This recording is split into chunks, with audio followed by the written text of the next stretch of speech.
Perkenalkan, nama saya Aulia Nafisa Azahra. Saya dari SD Islamia Magetan. Kali ini saya akan menceritakan tentang kisah kerajaan Jayanaga Magetan.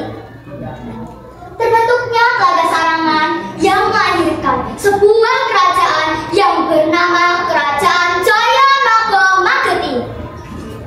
Didirikan oleh Jaka Lelong, putra dari Ki Pasir dan Nyi Pasir. Inilah kerajaan siluman pertama di Nusantara yang dijuluki Kerajaan Para Naga.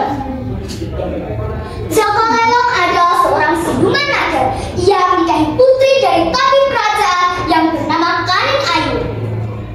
Ia menikahi Kaning Ayu karena Kaning Ayulah yang mampu menahan kekuatan liar naga dari dalam dirinya.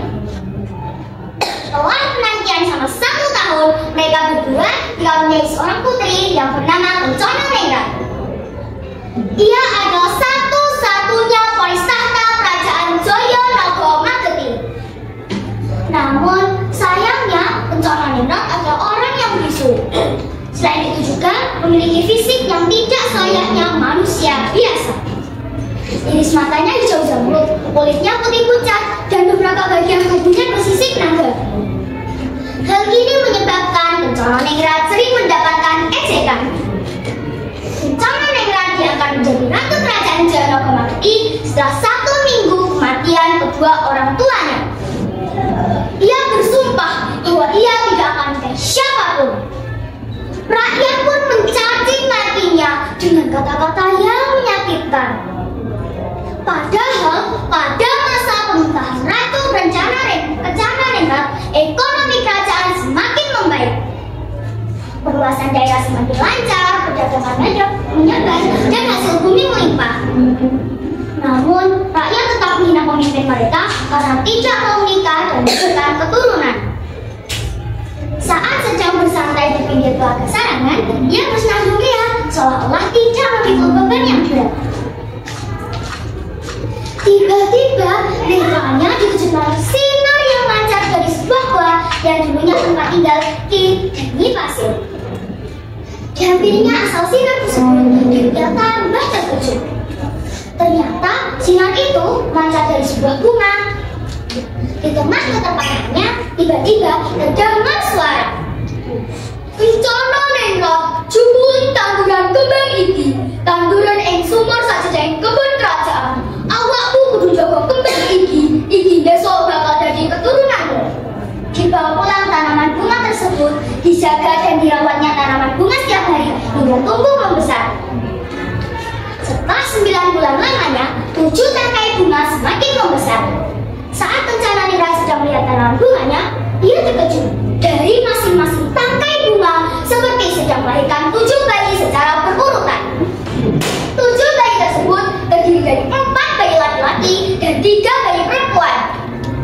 Kencana Ningrat pun merasa sangat bahagia karena ia sekarang memiliki keturunan yang akan mewarisi kerajaannya. Namun kebahagiaannya tidak berlangsung lama. Siluman dari kerajaan lain datang menyerang kerajaan Jayanaga Magetan secara tiba-tiba. Karena tidak adanya persiapan, warga kerajaan Jayanaga Magetan kewalahan dalam menghadapi musuh. Tanpa disadari, pasukan dari kerajaan Jayanaga Magetan hanya tersisa ratu, panglima perang, dan tabib yang menjaga 7 bayi Kencana Ningrat. Kanjeng Ratu, kahanan sakniki boten kintenan, kathah rakyat engkang pejah. Putra-putrinipun panjenengan boten aman. Pripun Kanjeng Ratu? Ujar tabib. Tabib memberitahukan kondisi kerajaan yang semakin kritis. Kanjeng Ratu, kula sampun boten kiat ngadepi musuh. Kula nyuwun pangapunten, musuh namung saged diasoraken dening kegiatan naga panjenengan. Panglima perang ikut menguatkan apa yang disampaikan oleh tabib. Ucapan panglima perang dan tabib membuat pikiran Kencana Ningrat berkecamuk. Akhirnya dengan bahasa isyarat ia berkata, namun kali ini saya campur dengan lisan. Aku akan menjaga kerajaanku. Tapi ingat pesanku, jika aku sampai kalah dan tewas, maka kerajaan dipimpin oleh panglima perang.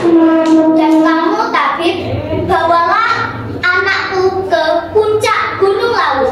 Didiklah menjadi orang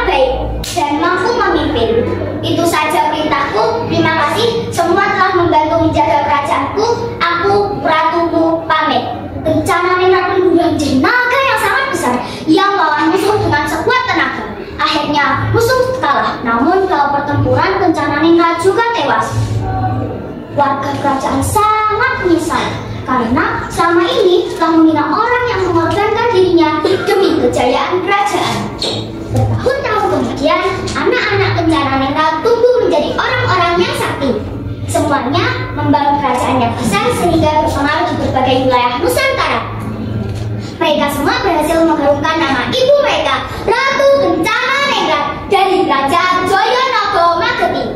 Itulah hasil dari ketabahan, kebijaksanaan, dan jasa Ratu Kencana.